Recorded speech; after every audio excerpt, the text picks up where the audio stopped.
All right, hello everybody. Welcome back to Truth Warrior. Hope you're doing well wherever you are. Today's Tuesday, March the 10th, 2026.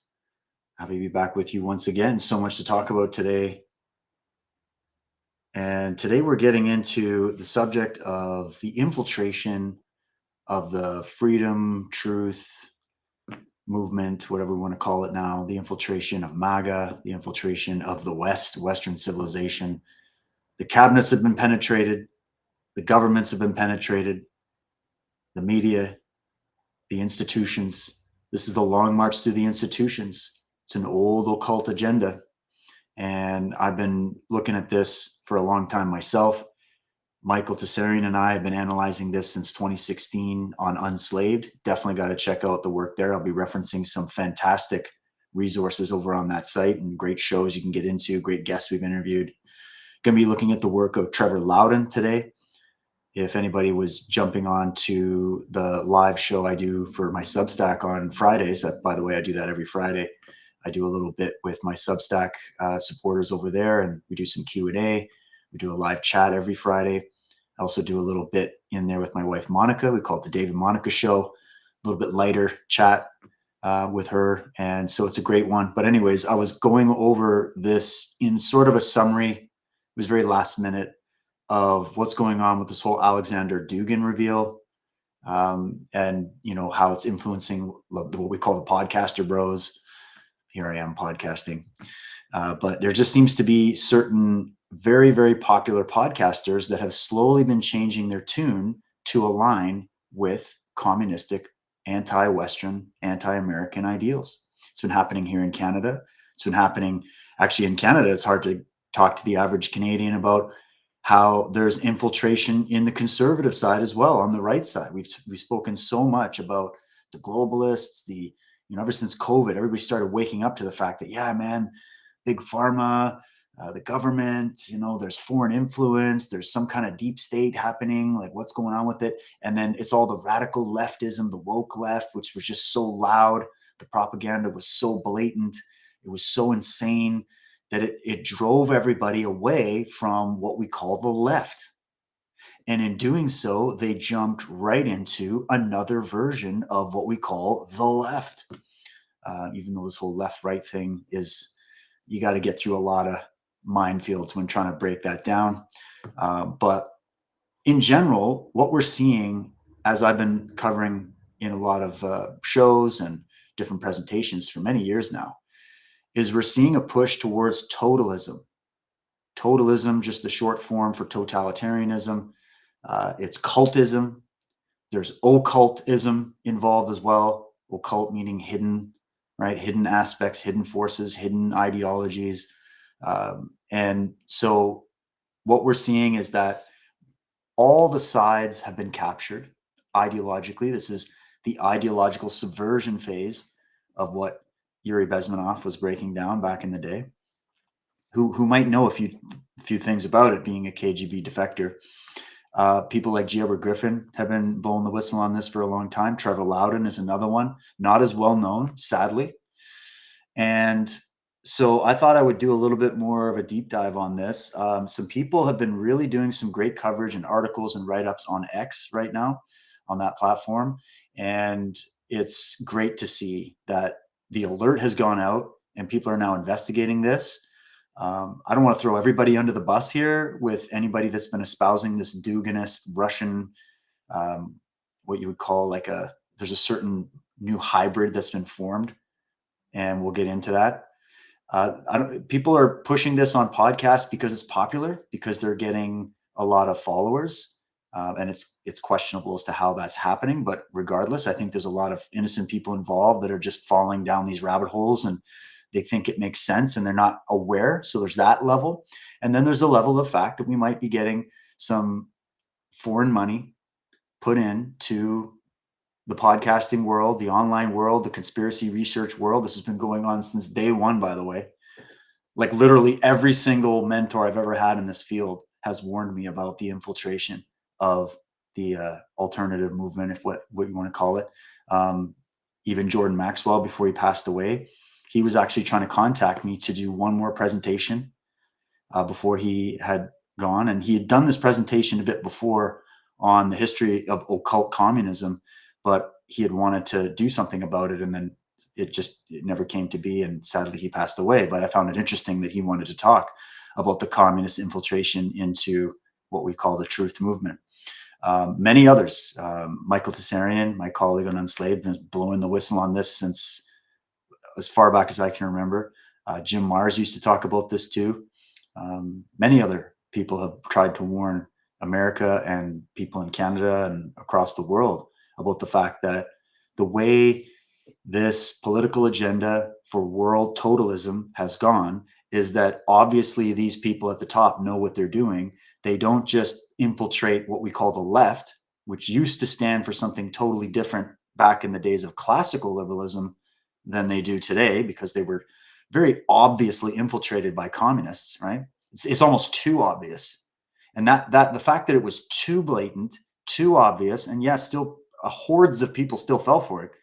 But I'm thinking about how obviously whatever this is, right? Deep state, whatever this is, understands, or say foreign interests like China, Russia, right? Iran, Qatar, the Saudi, whatever it is, these different elements that are making up these factions that are working as an infiltrative force, right? There's elements of the Fabians. We've covered that. I've done shows on the Fabian networks, how the Fabians penetrated Ottawa back in like the 60s and 70s, what the Fabian Society is, what the founders actually believed, which is just another variation of this occult communism, which is basically the reason they go for this ideology in all the variant forms. This is what people also don't understand about this, is that there's variant forms tailor-made around your psychological makeup, regardless if you typically, because I look at political party affiliation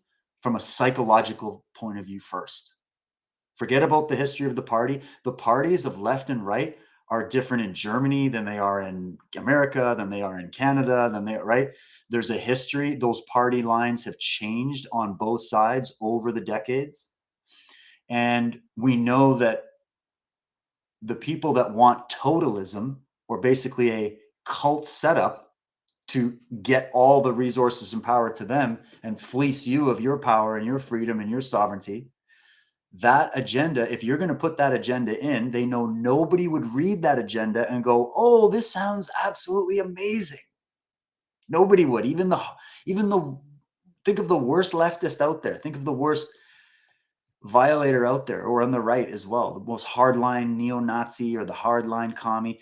Even them, they wouldn't sign on for what is desired from the top, from the high table.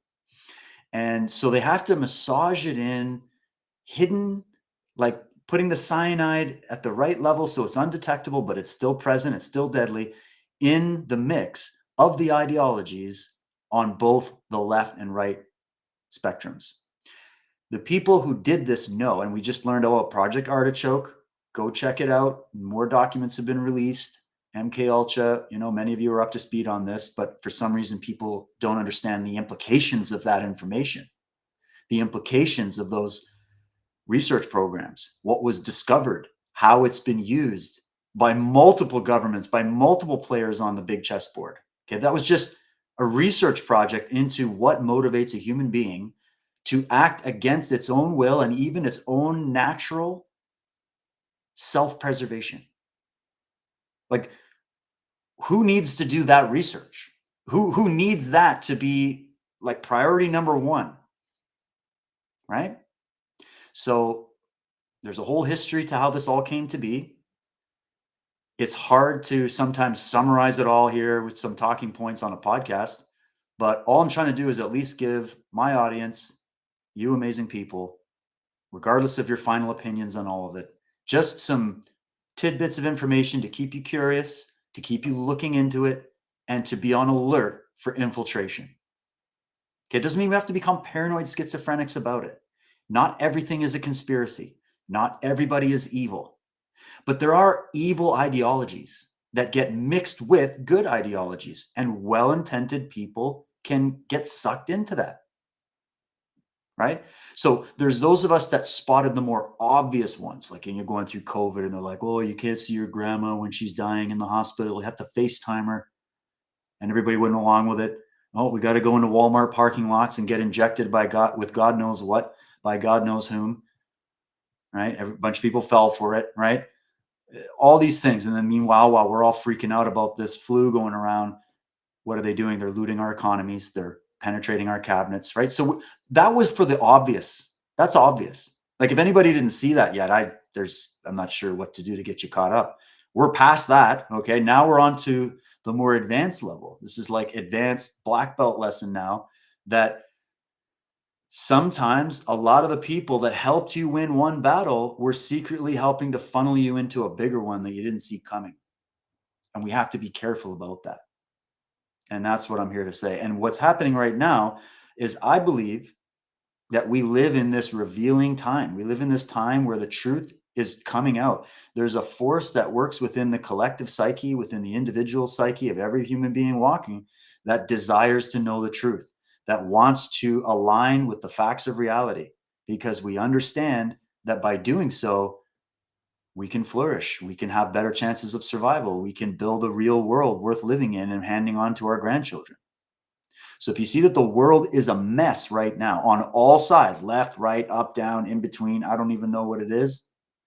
It's because really evil, toxic ideas crept in, clothed in positive, good, happy rainbows and marshmallow ideas that we all love to chomp down because they appeal to our psychological drives, right? The way that our minds form opinions and attachments and emotional attachments, and what gets us up in arm, what boils our blood, what calms us down. These are all well-known, documented inside and out. And the average person out there fighting in this war has no idea about it.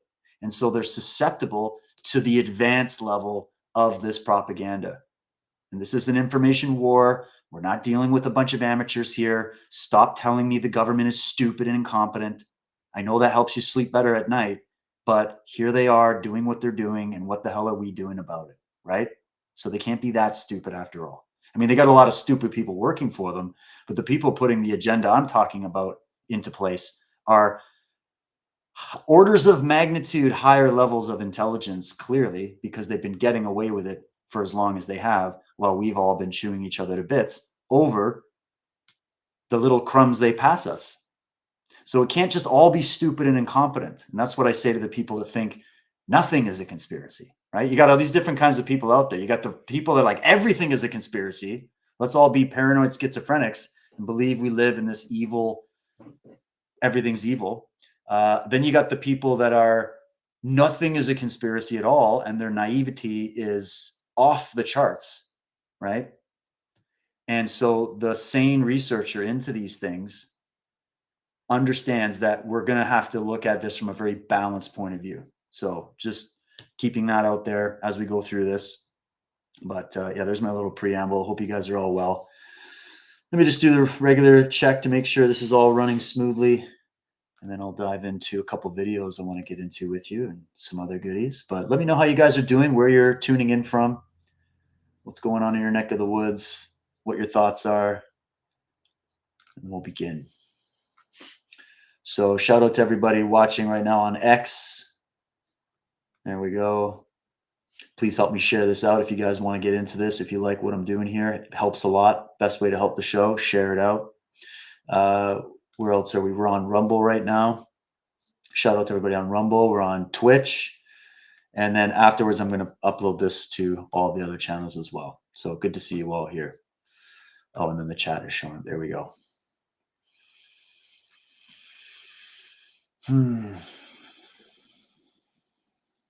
There you go, Juliana. Okay, I'm glad Juliana's in here. Juliana, I'm going to spotlight you a little bit. You got some good stuff.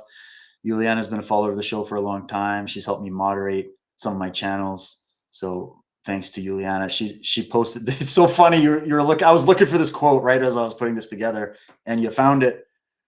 Lenin, the best way to control the opposition is to lead it ourselves. Lead the opposition ourselves. It is the Russian way. This is the Russian way. And by the way, shout out to my amazing Russian patriots who love freedom and understand what's going on. I've learned a lot of this from people like you. So shout out to you guys. But we also know that the Russian ideology, the dominant Russian ideology, what we call the Russian ideology, um, it's actually an occult ideology that has been. There's another great quote on this. I'm trying to remember who it was. They were someone that wrote a book on what went down in the Soviet Union, and they said something to the effect of, it wasn't that communism was necessarily Russian in origin. It's just that Russia was its first victim. Okay. So I just always like to separate.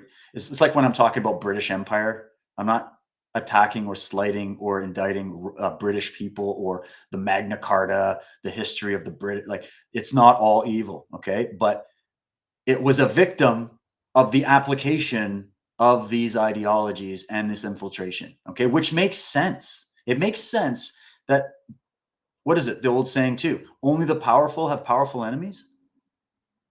Right? So if you're powerful Russia, if you have this massive land, you got this people, you got this history, you got all these resources, powerful nation, right? It's a target by the high table. Iran, look what's going on in Iran right now. Well, a lot of people think of Iran as an Islamic state because that's what it got turned into. But is that the entire history going back to Cyrus the Great and before, and the whole history of the Persian Empire and Zoroastrianism and all of this kind of stuff? No, it's a whole history before Islam came in with the help from this British Empire and others.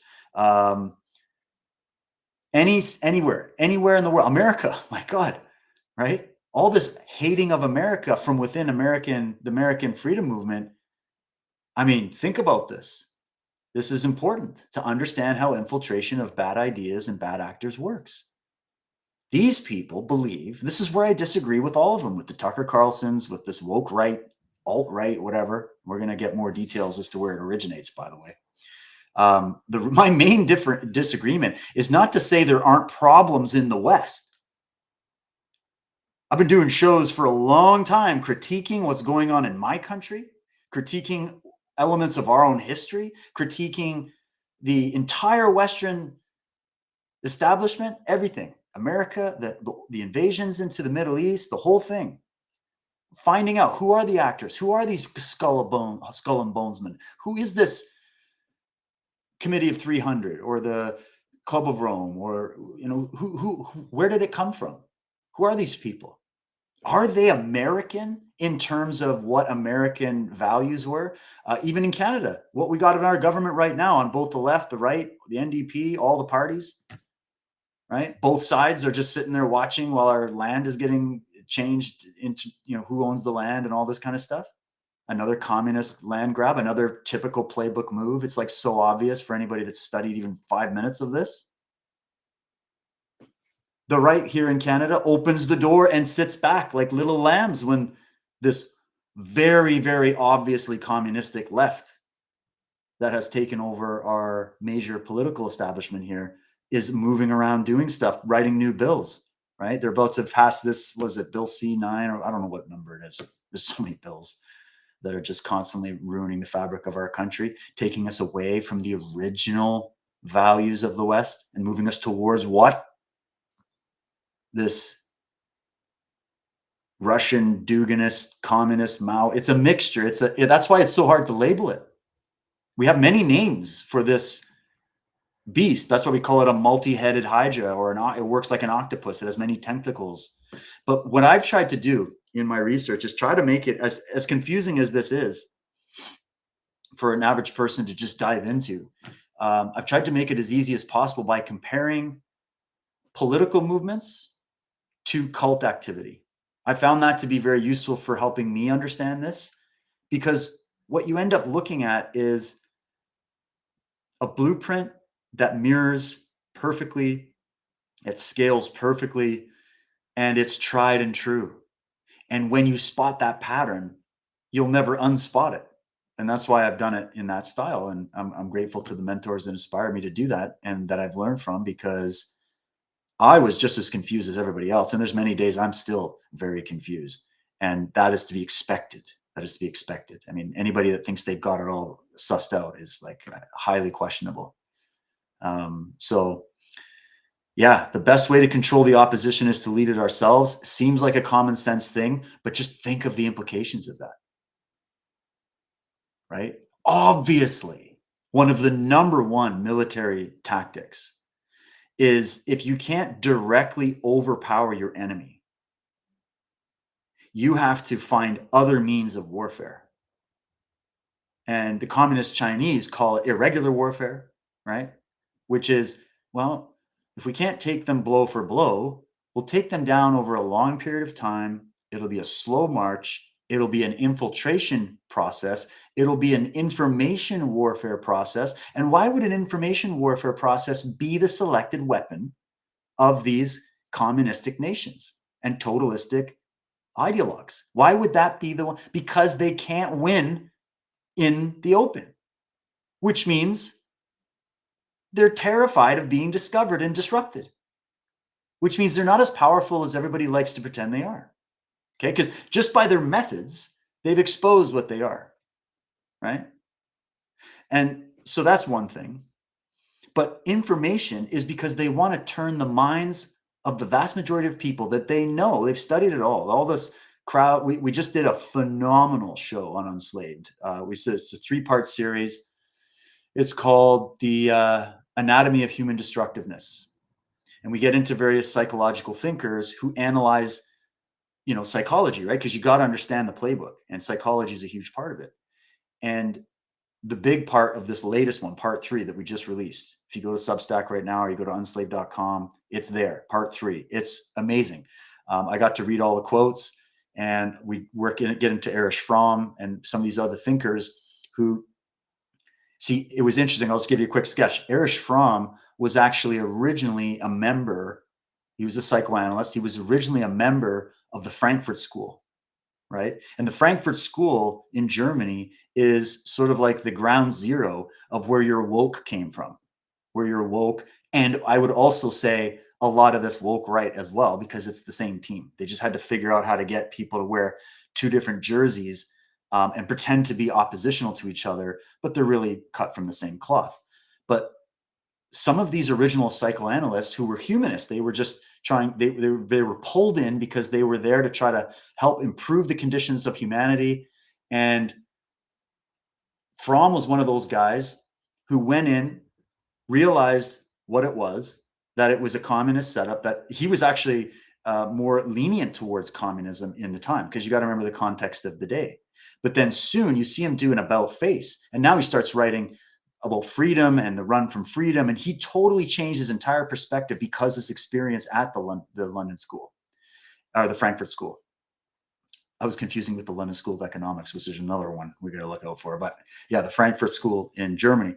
And so now you have somebody that starts writing about psychology, but not in the way he was commissioned. He was commissioned to write about it in the typical academic way that we got, but he starts deviating and writing about psychological freedom from the crowd, which is completely opposite to what the Frankfurt School was trying to instill.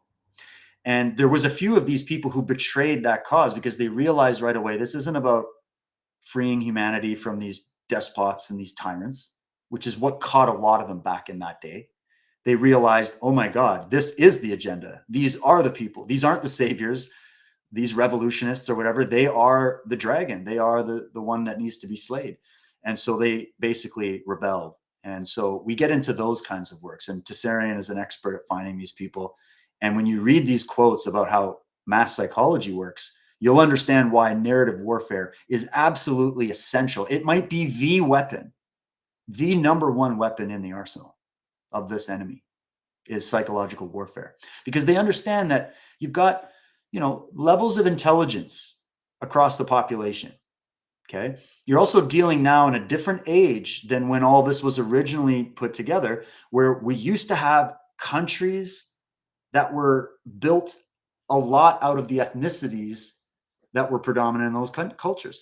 Now it's all a big mixed bag with all this mass migration. So now we're mixing psychological types, right? And so then as you mix it, you have to now retrain the brain, as they say, retrain it. You got to retrain the farm animals. When you have the original farm animals and then you bring in a whole bunch of other farm animals, you have to do this sort of retraining, reallocating, re-cordoning off sort of setup. And so where do they do that? Well, they do it through the institutions, the psychological aspect being a huge one, the media, academia, right? The whole thing. So it's a huge story that we're going to be getting into here. But I'm also bringing up Unslaved because in 2018, we brought on Trevor Loudon onto Unslaved. It's a phenomenal episode. It's not super long. So you can go on Unslaved right now. You can go over to Substack. It's all there. And I've got a 5-minute clip to play from that episode because there was a recent interview with Trevor Loudon. We have to have him back. I haven't spoken to him since 2018. And he's still been putting out his work. And he did a recent video getting specifically into this Alexander Dugin and the penetration into MAGA and the right wing or the freedom wing here. And he was so dead on back in 2018. I didn't even realize it until I saw this latest video of his, which reminded me of all these things going on and reminded me of the things he was warning us about. And Michael was talking to him. We were all talking about it. And it's just amazing how time flies and you forget the gold you've been sitting with all this time. So let me refresh your memories, guys. And let's hear from Trevor Loudon. It's about 5 minutes and we'll come back. What does this have to do, in your opinion, with globalism and the idea that we have, obviously on the local level, it's, Democrat, Republican, conservative, liberal, but on the big picture of this, we have heavy financing coming from very powerful organizations that are they have the ideology of having a global one world system, if you will. And we were talking about the Pope earlier, and he's on record talking about this. We want a one world government, one world religion, one world bank. The so-called conspiracy theorists have been talking about this forever, about this new world order and all that. What's your take on that? Yeah, well, this is not conspiracy theory. This is well documented that organizations like the Council on Foreign Relations and the Trilateral Commission have been working to basically wreck American sovereignty for decades. They write about in their publications. It's not a secret. And they are working with the United Nations and the World Bank and these other globalist institutions to do that. Now, the Russians play into this as well. And unfortunately, a lot of people think that the Russians are our friends and are opposing this. Well, the Russians basically control the United Nations, which is a big part of this operation. And so that's why the Russians are backing Black Lives Matter and pumping drugs into America and backing American subversives. Because the goal is, you can't have a world government if you have a free, independent, constitutional America. America is the number one and the last remaining stumbling block to a global world superstate. Now, so therefore, American sovereignty has to be destroyed. The American economy has to be destroyed. America has to be disarmed and balkanized so that America could be carved up into little provinces of a new global world order. And it will be filled with immigrants from the Middle East and from the Third World, Chinese, etc., till America is unrecognizable completely. So this is Agenda 21 is aiming towards this. The United Nations is aiming towards this. The Russians are aiming towards this. The Chinese, the Muslims, the international bankers, all of them want to take America down. And I don't know who's at the head of this octopus. I really don't. But there are a whole bunch of arms that are trying to strangle America right now. And I think the communist Muslim arm is immediately the most dangerous. But if we chop those off, we still have to deal with a whole bunch more. And Putin, who's KGB agents, flood Facebook, flood social media to make him look like some sort of Flash Gordon, heroic You know, his bombing of Yeah. Syria, all of that nonsense made him look like he was a potential ally. And of course, people fell for it. But as a matter of fact, behind the scenes, he's given billions of dollars to the Chechen rebels. He's given them military arms. He's given them chemical weapons, and he allowed them to get hold of atomic secrets and atomic technology, Yeah. didn't it? Which went to Pakistan, and then through an incredible labyrinthine, it went to Egypt. And you know, this is all trackable. Every single part of what you're talking about is empirically. You know, the security Yeah. services of Italy and Germany and Britain and other countries can confirm this, isn't that right? So he is a very, very dangerous person, isn't that right? Now, what do you make then? What do you make then? Well, I'll just. What do you make? Oh, Oh sorry. yeah, go ahead. Yep, Karen. Well, I'll just say Well, I was going to Putin personally organized an international communist youth festival in Sochi, Russia in October last year. Between 30 and 60,000 communists from all over the world came to this big youth festival to celebrate the 100th anniversary of the Bolshevik Revolution. Putin keynoted the thing and personally intervened to get them that venue. And this guy is some sort of Christian, right, who wants to support us against Islam. Putin is a hardcore, committed KGB man. He controls a lot of radical Islam and is still committed to destroying the West, as was Khrushchev or Brezhnev or Stalin. Right. Now, why then, explain then why during the last election, Hillary Clinton's posturing to take on Putin, this is a fiasco, isn't it? Yeah, well, it was just that. It was posturing, you know.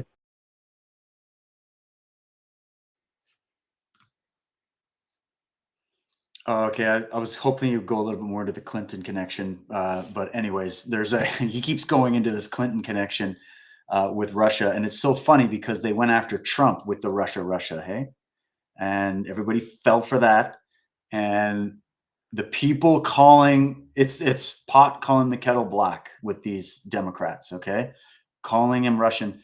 They are Russian money, okay, and then don't let those people, those neo-Nazis, and what you call Nazbol, Yoliana's pointing that out, Nazbol, Nazi Bolshevism. Did you know that Nazi Bolshevism was a thing? A lot of people don't, because I've been saying for a long time, thanks to people like Trevor Loudon, thanks to their research, thanks to many of these people who've been just so spot on. It's remarkable. It's remarkable how spot on they are. 95% predictions happen. Like, it's insane how accurate their predictions are, these people. And they're not massive names at all. The massive names are your Nazbol paid and bought for journos and podcaster bros and all these people. That's who gets the millions. That's who gets the big audiences. That's what people chomp down, right? And they're eating total bullshit prepared for them by their enemy who despises them.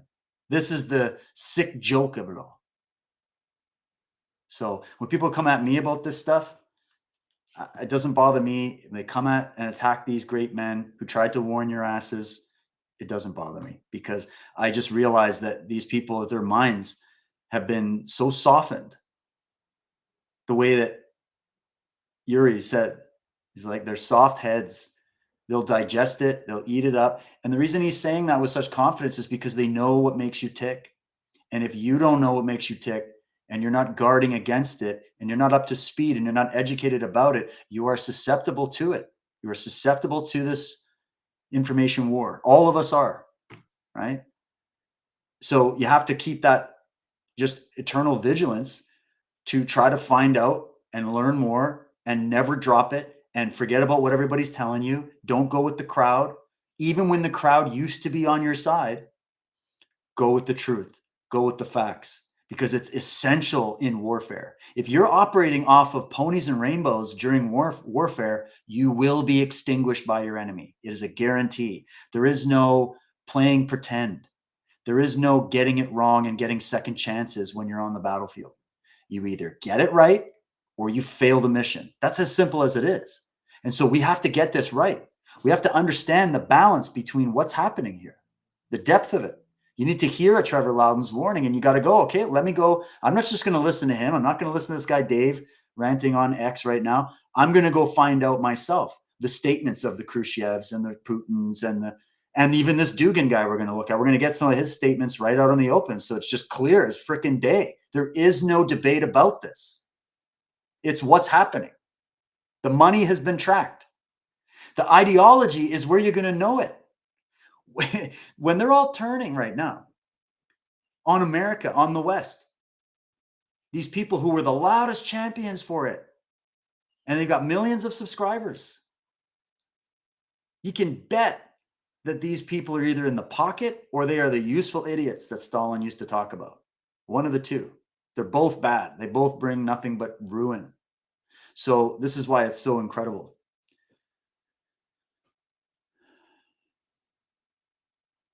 All right. So yeah, let me just I got another video from Loudon. Before we get into that, I have some bookmarked posts here I just want to cover real quick.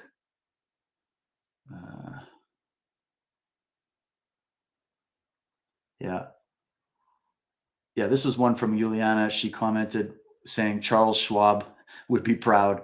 Also, Dugin, a known occultist, this was a new angle I wasn't aware of. Turns out the guy is steeped in the occult world, is nicknamed Putin's brain due to their closeness, his spiritual and psychological guru.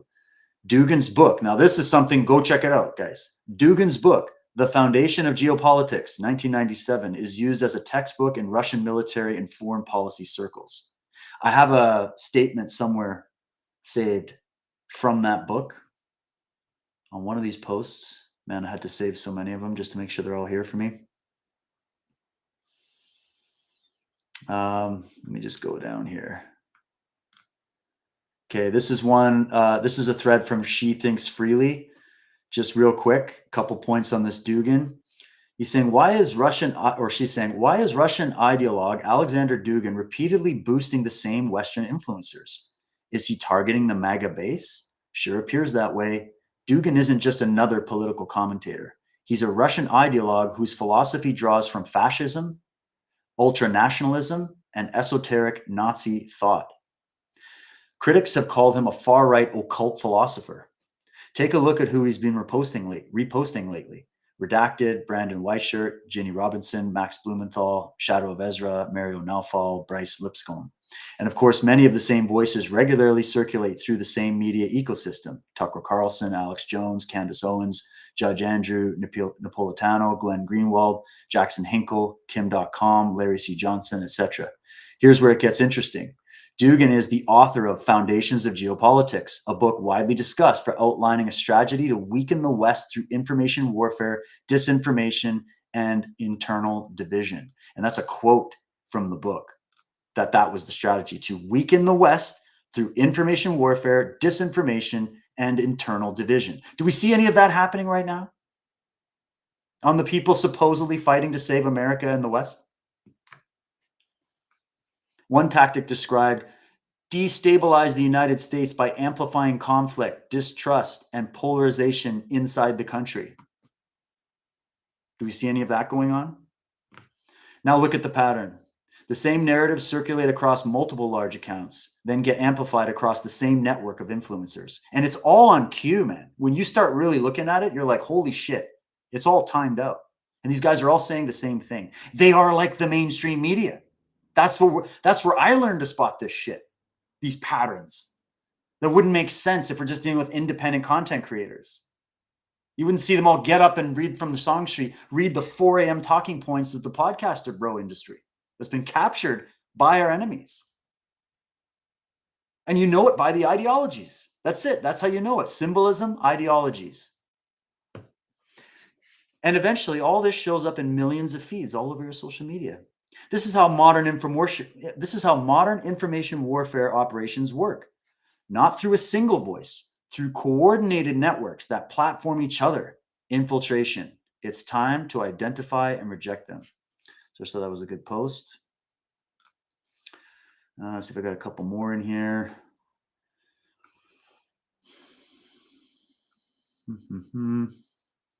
Yeah, so guys, you can actually go here. Let me show you so you can see.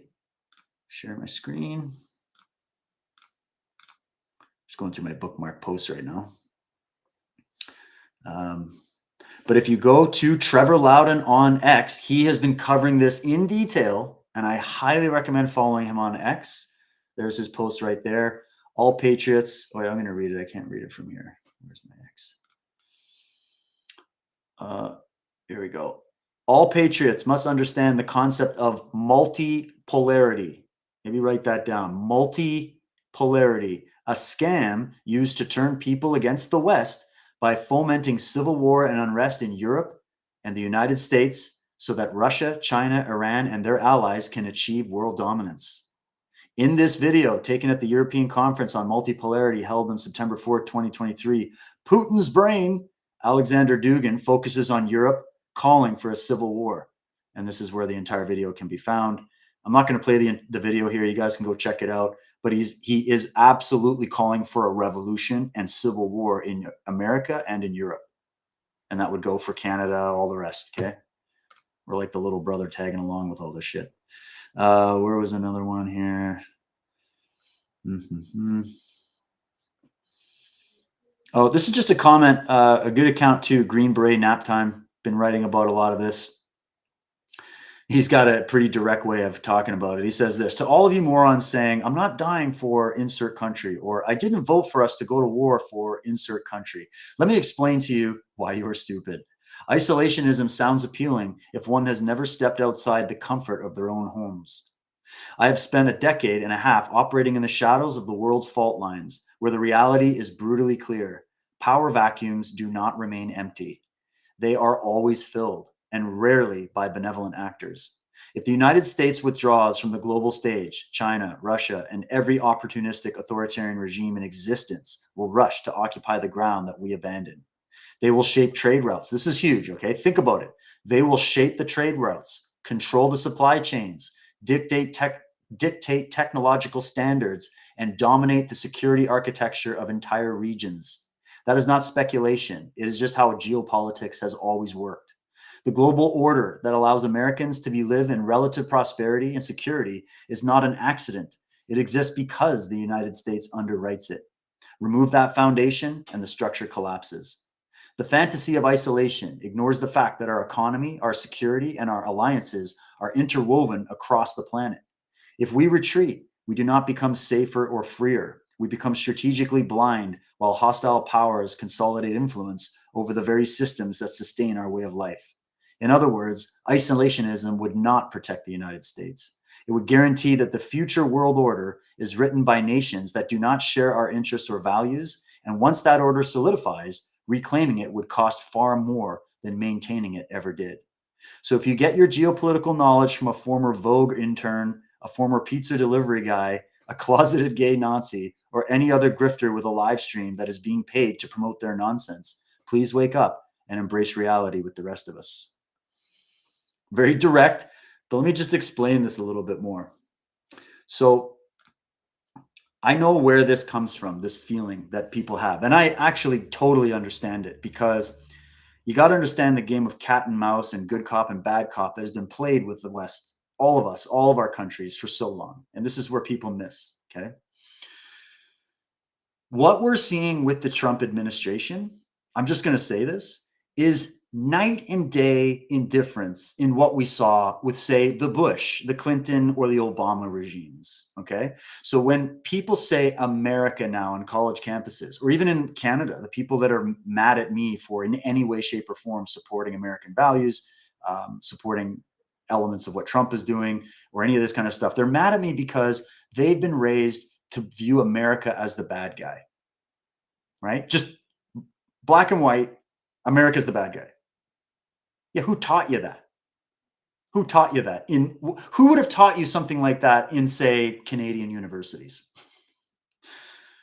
85% plus openly Marxist ideologues, okay? Like, who would have taught you that America's totally evil? Your number one trading partner, number one ally, Canada went to those wars too, right? Like, and here's where I sympathize with the sort of libertarians out there, okay? And there is differences in the libertarian movement, by the way. They always like to say it is this one way. Anybody telling you that it's one way in that kind of movement doesn't understand the core principles of libertarianism, right? But anyways, I understand this sort of anti-war stance. This is what I wanted to comment on here. Being someone that has studied thoroughly the warrior traditions, and I've studied it. I'm not like an expert in strategic warfare. I didn't serve in the military, but I studied it from a philosophical standpoint, right? Just understanding the warrior ethos. I'm a martial artist. I study there, right? That's what I do. And I had a curiosity into learning about it. And the one thing that struck me, no matter where I read about the warrior tradition or the warrior ethos in the world, doesn't matter what culture it was from, is that this is the most hated group in the world. Oddly enough, it is the only thing that allows a world to exist. It's the one thing that always struck me, that we're in this complex situation of we hate war, therefore we hate warriors who might be saying, guys, I know you hate war, but this is a war we must fight. Everybody hates those people. The philosophers hate them. Everybody hate the priests hate them. Well, some of the priests like them because they know they can benefit financially, right? And yes, those things get corrupted.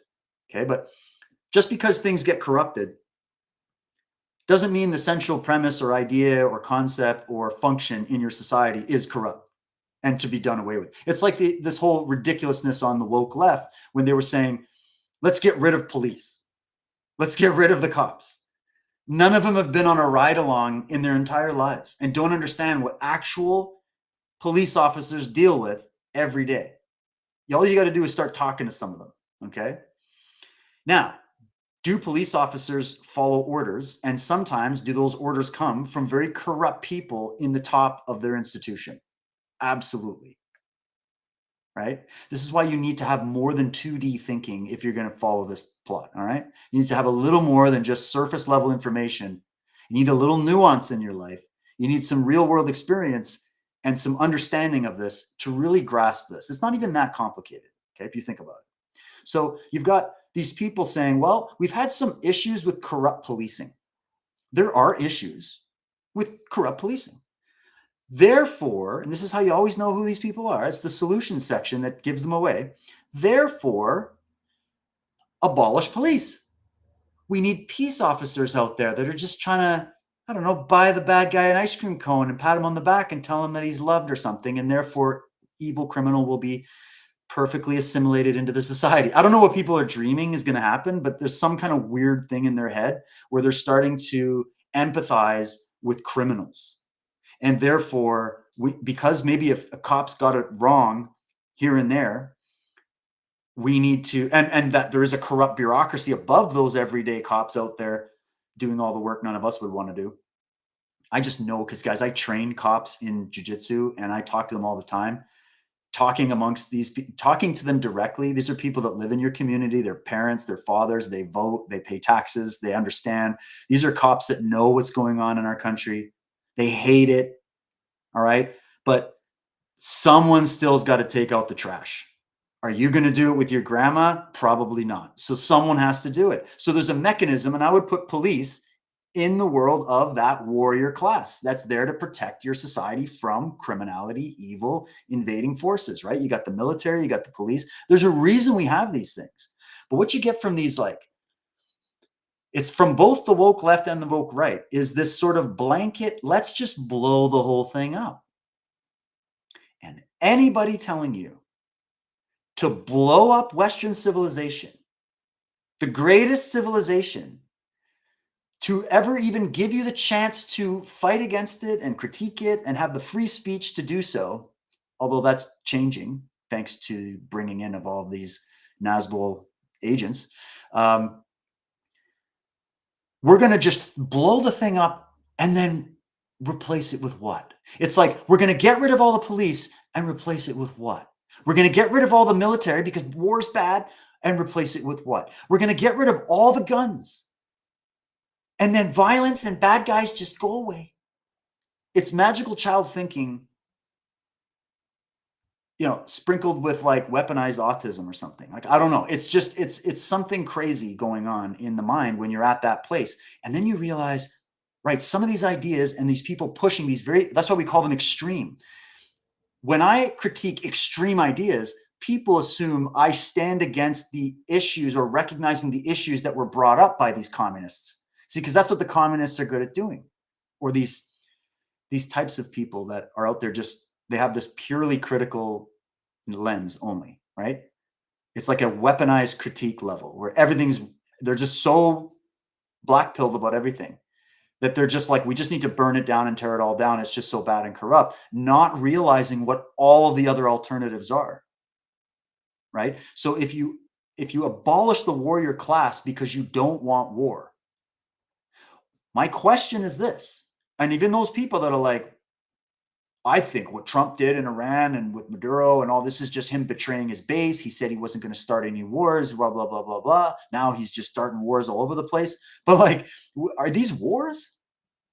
Are these long drawn? We're going to find out. I mean, if we find ourselves embedded in a long 20-year campaign like Afghanistan with Iran, then yeah, I'll be switching sides. Okay. I'll be like, yeah, unless there's, some other justification for it. But this is not how this is being operated, right? Because I believe Trump is going more in line with the original American concept and understanding right now the nature of the threat against America that Trevor Loudon just talked about. If even a fraction of the warning of what Trevor Loudon gave us, and we're going to get more from him, is true, even a fraction of it is true, this situation happening in the Middle East, and also what's going on in Israel and all these places, and what's going on in America, what's going on in Canada right now, right? If even a fraction of that warning is true, it will make what's happening with these efforts, it will put it under a totally different light. So when you're comparing the current administration and these moves, taking out these specific, very evil regimes, okay, I hope you to understand what we're dealing with here. Versus you're comparing that to Bush and Cheney and Obama, drone strike world champion. Like, where's the protest for that, right? Like, you're comparing it to these people, Clinton. You're getting that from people that are operating against you. You're not getting that from legitimate, authentic voices, because it's not at all that, right? It's not at all the same thing. So my statement about the warrior thing is, people don't like warriors because they don't like war. Except the people that don't like warriors and don't like war won't fight the war. They're not capable psychologically of doing so. They aren't of that class. So they're the ones telling the warrior class what to do and what not to do and what's right and what's not. But they have zero experience on the battlefield. They have zero experience in reality. They have zero experience traveling outside their country to maybe go and actually see what life is like in Iran for the average woman or the average man, or what really is going on with all the weapons and the child trafficking and all this stuff going on through Venezuela and these Latin American countries, and what's going on with the cartels in Mexico, what's going on with this Islamo-communism, which is allied with Russia and China, right? You don't know the nature of the threat. The whole game board has been changed a long time ago. And so what's happening is people are on the jump to conclusions, Matt, and they're missing information. And in that fog of war, who walks in with the perfect designed poison pill that looks like the best thing you've ever eaten until you ingest it and realize you've been poisoned? And the sad thing is, these people don't realize they've been poisoned. They think they're fighting the holy war right now. They have no idea the enemy that has just crept under their bed and into their homes and into their minds, and they're just chomping it down without thinking about it, right? Well, who benefits from that kind of psychology? Who knows that psychology inside and out? Who knows the average person out there that's commenting on this has so many daily stresses in their life that they can't possibly track this all? You've got to work collaboratively with other minds in order to get a big picture on this. You got to take the time to do it. I'm somebody who's just fortunate to have the time to do it because of the choices I've made in my life to build my businesses and my work around the work that I'm doing, specifically so that I could have more time and energy to learn more about it. Not everybody does those things. Some people are just sort of scrolling here and there, reading a couple articles, maybe a couple books in between the work they've got to do and all these other things. And then they're jumping to conclusions and they're not noticing this predator moving on them from people they're trusting just blindly. Right? So I had a question at the end of that. Oh yeah, the question was, back to the warrior thing. I hear you. You don't want war. War is ugly. War is brutal. War is anti-human. I get it. Okay. But here's the question. What do you do when someone declares war against you? Do you want to abolish the warriors now?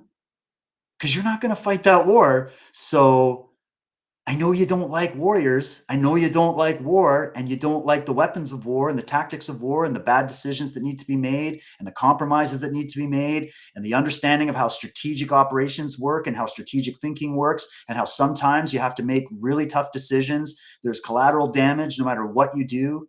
You don't want to think about that. And you want to eliminate the warrior class that does think about that and is bred and born and raised to think about that and is designed for that purpose. And then those are the guys that get shouted down and disrespected. And who gets promoted to the top? Nick Fuentes? He's your savior now? Let's talk about that guy for a second. I got a bookmark on him. Here it is. Is this a thread? Oh, it's just a few. Yeah. Okay. Yeah. Let's just do this. Let's just do this. Get this out of the way. So there's no more questions. All right. This comes from Eye Patch Man. I love some of the names of these people. You guys are brilliant. You always make me laugh. Scott McMahon had asked, this is where it started. Scott McMahon, has Nick Fuentes always been a Russian asset? And then here's some of the videos. We continue to support Tsar Putin in the war effort. Can we get an 07 in chat? We want to just keep in mind, we want to keep our brave soldiers in the white, blue, and red in our prayers and in our thoughts as they continue to liberate Ukraine from the great Satan and from the evil empire in the world, which is the United States. Okay. Yeah. What's this one? These are all just images. Okay. So anyways, so this is the response from Eye Patch Man. Even in his very early streaming days, Fuentes was apparently into the whole Nazbol thing, aka National Bolshevism. National Bolshevism. That's the term of the week, my friends. National Bolshevism. Go look into it. The Russian Nazbol, that's what Nazbol stands for, party was founded by Eduard Limonov and Alexander Dugin. And then he posts the pictures. Here we go. Do you see this? Now, for those into the occult stuff, because you know Nazism and communism weren't just like the way they tell you, these mainstream historians, this is another thing where even people on our side are going to have to get caught up. They always eliminate the occult because they're like, it's too many conspiracy theories for me, man. So I just don't want to go there. But get into it, all right? Because if you're not into the symbolism of the occult and how this infected the political world, you're never going to suss the whole thing, okay? Just saying. But check it out. You basically check out that flag behind Dugin over here. This is a young Dugin, all right? And then you got Limonov sitting there wringing his hands. So you got the typical Soviet communist symbol, right? Under the star, you notice? Go read Yuri Lina. Understand the symbolism, the astrological symbolism of this. Born in the sign of, what was it, Scorpio or something? And then over on the left, check out this other rendition of the flag. This is the Nazbol flag. It's the Bolshevik symbol of communism on the Nazi stylized flag. Haven't we been talking? And let's hold on. Let me just yeah, okay, I'll come back to this. Haven't we been talking for a while now about how there were alliances made between these alleged enemies? Like the bullshit history where it was like, Hitler hated the communists and the Russians. And they think that means Hitler good communism bad? Because Hitler fought communism, right? So he must be a good guy then. It must be, right? And we've done so much to just absolutely not just debunk that, utterly decimate and destroy that idea. There's nothing left. Newsflash. It's blown to smithereens. Okay, just see if you didn't catch up yet. Sorry, I get a little hot on this one because I can't believe the level of ignorance on this. It's shocking, but I know why. This is why. This is why. It's financed psychological operations. There's alliances that have been made. The alliances you saw historically, this is my reading of it, and many others that I could mention, their reading of it.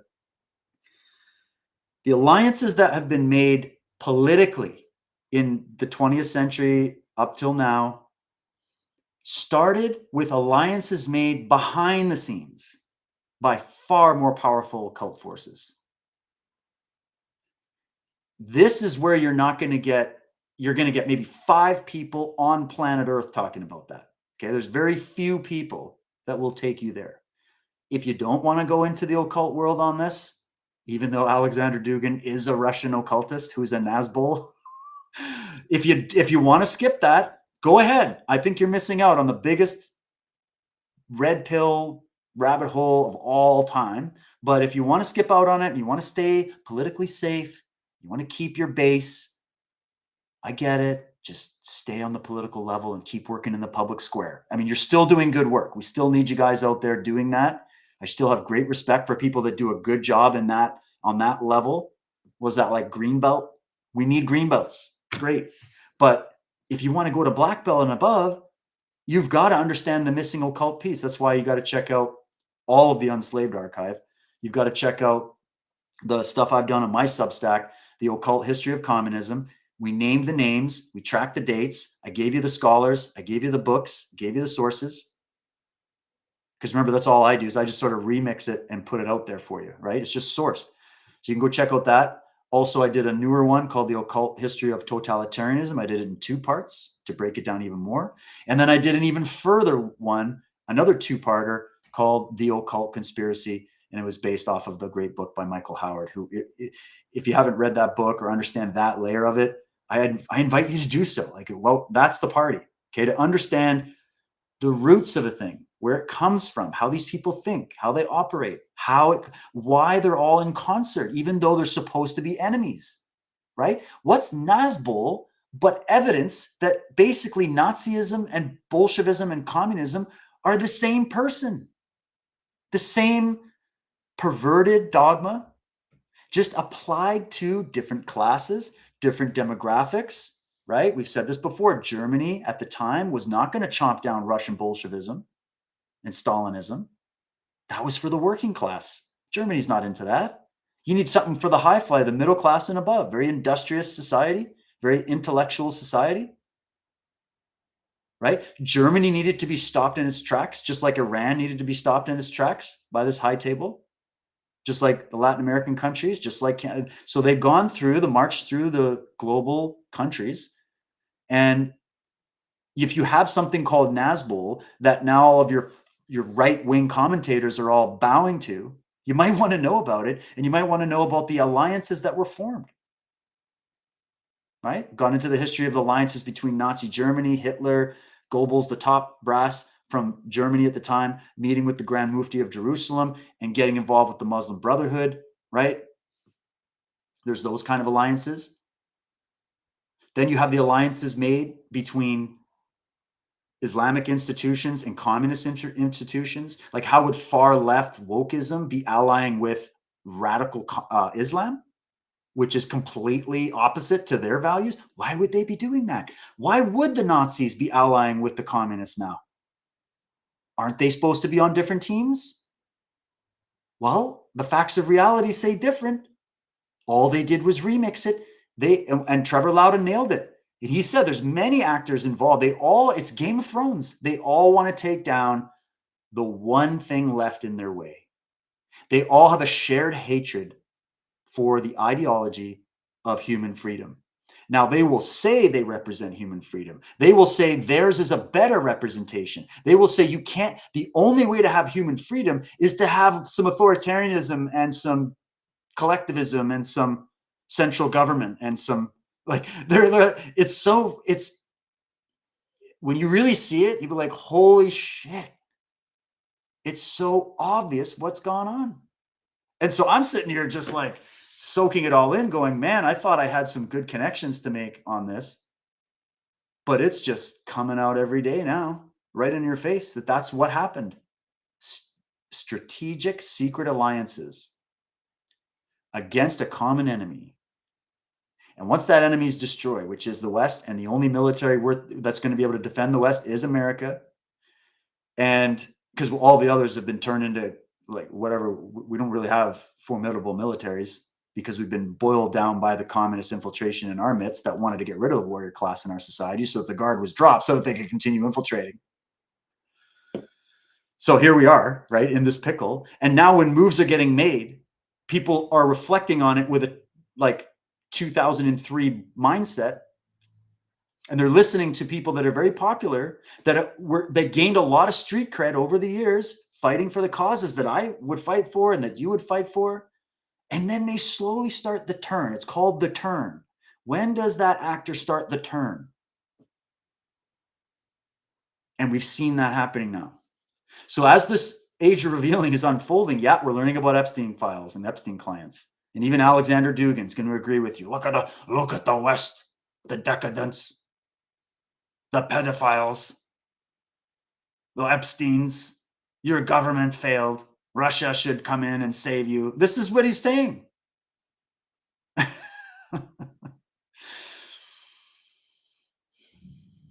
Throwing the baby out with the bathwater. Let's blow the whole thing up. Yeah, that's how you know who you're dealing with. You're dealing with high table agents. Yeah. So here we go. Let's do a little bit longer of a clip. This is from the recent one. It's amazing. I put it in the chat up a little bit here. It's a Rumble clip. That's about 30 minutes of an interview with Trevor Loudon. It just happened a few days ago. And I got about 8 minutes of it here. And it's extremely valuable. So let's hear him out. Yeah, I'd like to talk about Dugin, but also the concept of multipolarity and what it means. But I'll start with Dugin. He's a Russian philosopher. He is really, some have called him Putin's brain. His works are used as military textbooks in Russia. His father was Russian military intelligence. He's always grown up around the KGB, the intelligence services of Russia. He is their man. He is their guiding light. He is their go-to man. He projects their ideas on the world stage. But Tucker Carlson interviewed him. You know, he's a guy who's got a beard, long hair, a little bit like yourself, lad, really. And he looks like a grandfatherly figure. And he was talking about social conservatism and how the West has gone too liberal, which every Western conservative would agree with that. You know, we think, wow, this is a man who understands us. This is a man we can relate to. I'm starting to see the Russian point of view better now. But you need to know who Dugin really is. Dugin is the man who really brought, in his own words, the left wing of the Nazi movement together with the right wing of the communist movement. National Bolshevism. And the role of National Bolshevism is to bring together the Nazi and communist elements of the West to destroy the West in the interest of Russia and their Chinese and Muslim allies. That's what it's for. But they don't couch it like that. What they do, they basically tell the communists, we are the real communists. We are the real Stalin communists. We're not these pansy woke left-wing communists. We're the old-fashioned, build up a great nation, masculine, heroic communists. But we are communists. And that brings the left-wing communists into the picture. Then they tell the Nazi, the sort of white supremacist element, that we are going to establish a white socialist republic stretching all the way from Siberia across Europe, encompassing Canada. This will be a white socialist republic. China will get everything else. China will get the dark-skinned nations of the South. So the Nazis like this. They think we're going to get this white homeland. And the communists like it because they think we're going to have world communism. And so he's managed to unite this sort of Nazi and white supremacist elements, the David Duke type people, the Richard Spencer type people, together with the MAGA communists like Jackson Hinkle and Haz al-Din and people like this. But I want to quote, this is what it's really about. I want to quote from Dugin's book called The Foundations of Geopolitics. And you tell me if these are values that Americans could relate to, American conservatives or Canadian conservatives. And I got to turn my head a little bit here.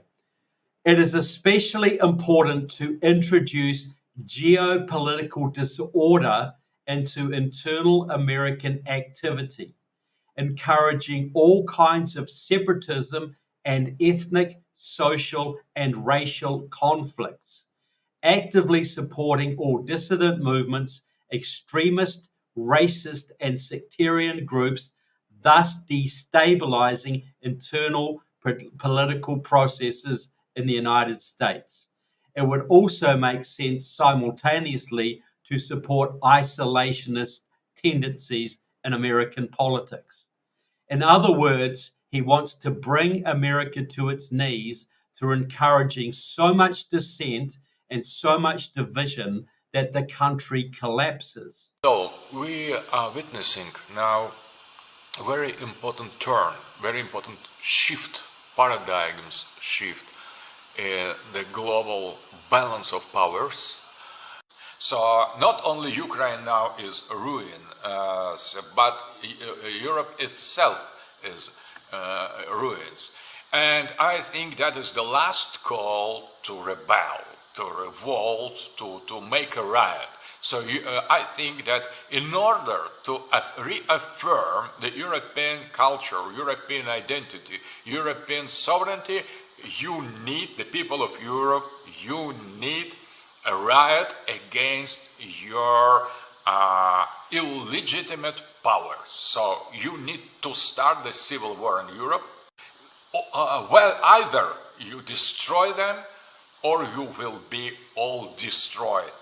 So that is the dilemma of the European society. Either you start civil war against your leaders, illegitimate liberal leaders, or you are done. So the same for United States of America. So if you are part of humanity, let's start rebellion. If you are the part of the global elite, prepare yourself to die. So the only way to European societies to save themselves is to start immediately civil war in Europe and trying to unite the powers of different national states, the cultures, the peoples of different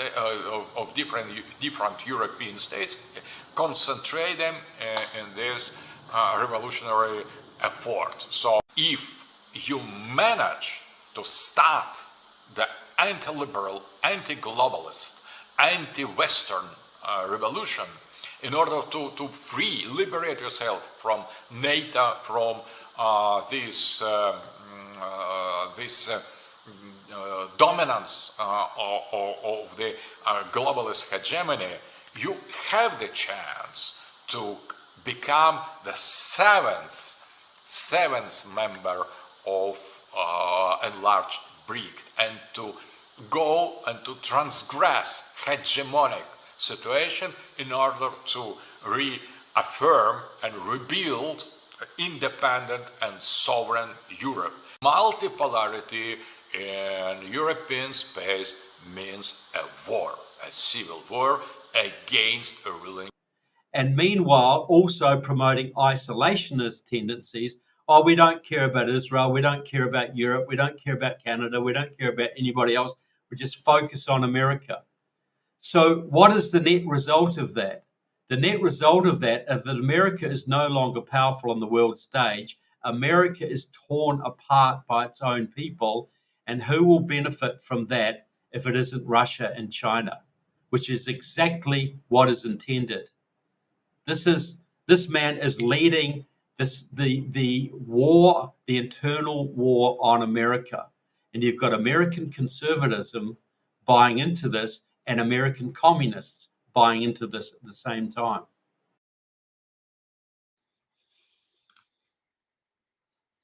Okay, now let me go back to this. And we can get started. Everybody's been dying to have you on the show because we all saw the eternal blowing out of Mr. Steven Crowder, and we appreciate your service to the Nazbol Nation. So let me bring you up here. There we go. All right, so here, and we can get the Nazbol Nation. What was this? What was this, Fuentes? Anyways, so yeah, there you go. From Trevor Loudon, a much more detailed breakdown on Dugin, what it is. You heard from Dugin himself. You can read the book. You can watch his interviews. Now that you've been put on alert on this, just let them explain themselves. What are they asking you to do that's any different than what your leftists in the streets or your Islamists in the streets are saying?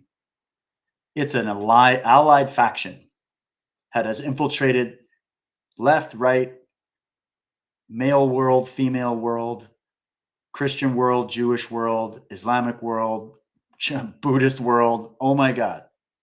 It's everywhere. The pestilence is a package deal. It's a set of ideas that started in the dark occult. Now, one real quick note on that. This is why I want you guys to check out specifically the presentation on Substack that I did called The Occult Conspiracy by Michael Howard, or just go ahead and get that book and read it. Is what Michael Howard does, which is really important, is he understands what the body of the world of the occult actually is versus what people think it is. And he knows how to differentiate that and still spot the evil elements and the people who have turned that knowledge and information that just comes from ancient history. It's the sort of the elite knowledge from ancient history compiled together from all kinds of civilizations, and it fell into the wrong hands. And that's why we're in this situation. And that's why when you see some of these people coming out and even declaring themselves to be members of the occult, you got to remember that what are we talking about here, right? Are we talking about the original? Are we talking about the corrupted version, right? So there's even some nuance there that you need to look into as well. But it's like everything else. All you need to do is look at the fruits of what they have done in the past, these people who have this ideology. Forget about the package on the surface, the wrapping of the package on the surface. That's a distraction. This is wolf in sheep's clothing, remember? Everybody expects the wolf to just walk out and go, "Hi, I'm the wolf. I'm here to eat you." Who's first? It doesn't work like that. And I feel like we're still feeling like that's what it's going to be, and it's just not. It's going to be a wolf in sheep's clothing. And that's how infiltration works, is you pretend to be part of the real resistance. And if these elites see any organic resistance forming, okay, they will immediately have agents in there in the mix. It happened in the Freedom Convoy in Canada, probably like a week after it launched. I'll bet you there were feds all up and down that movement. And then it tarnished the movement. They took some pictures of some people waving Nazi flags and didn't photograph all the people waving the communist flags. And then they went, "Look, it's Nazis." And boom, everybody freaked out and Canadian consciousness is not recovered. They did the same to the American Patriot movement. They did it to the Patriot movement in South Africa, the Patriot movement in Australia, the Patriot movement in Latin America. I've had my good friend David Genny on many times to talk about Venezuela. He's a Venezuelan patriot, and he knows what he's talking about. I've spoken to many people from different countries. Speak to the people. I've been saying it. Listen to the people from Iran. The Iranian people that are celebrating the fall of this brutal, evil dictatorship that is part of this massive octopus that's trying to destroy and strangle the West by all means necessary. Like when I said they didn't just declare a war on you, they declared an eternal war on you. They despise you. They want to replace you. They want to kill you, right? That's what we're talking about. The Iranian people that are cheering that tentacle of the octopus was just taken down, they're more based than your average American conservatives. It's clear, right? I would even go so far as to say at this point in the game, even the radical left in Israel, which is a massive problem in the Jewish community, yes, right? It's the ideology of socialism and collectivism and this variant form that is the problem. Even your left-wing Israeli is probably more based than your right-wing conservatives these days. That's how bad this infiltration has gotten. When I start seeing other podcasters taking information from left-wing media, which is like CNN in Israel or other places, Iranian, what are they getting it from? Al Jazeera? That's your source? Are you kidding me? What level of pathetic have we gotten to, right? When you have right-wing patriotic Americans and Canadians retelling you the talking points of left-wing media organizations in other countries funded by Russia, funded by KGB, funded by Iran, funded by China, funded by this octopus, and they're talking about that like it's facts. That's where I immediately started to go, oh shit, all these warnings are right about infiltration into this movement. So that's what did it for me. And then I followed it through and I kept following it through and I keep following it through, and look at the situation we're in. Like, it's pretty simple to figure out what's happened, guys. So now we've got some names. Now we've got some better understanding. And we need to know about how this infiltration took place on all these different political lines. But to make it really simple, once again, that's why I go back to that information on cult activity and cult formation, cult consciousness. It's the same. It's just applied in a different arena. It's like the cult world applied the ideology, this poison pill ideology of totalism. They did it through the right brain in the cults and in religion. That's the house of religion. That's the jurisdiction and the territory of religion and philosophy, and where cults come from is they work in the world of the right brain. So they get you that way. They get you through your imagination of what is versus what really is. They get you through your hopes and dreams of what's going to happen after you die. This is all requiring your imagination, right? It's right brain. The political version of the exact same blueprint goes through the left brain, because the politics deals in the world of the real and the decisions people make and how many borders we should have and where we shouldn't have them and what the laws are going to be to enforce it and keep the peace and what, that's all left brain, just keeping it very loose here, right? So the left-right paradigm is not just political ideologies. It's in the word, my friends.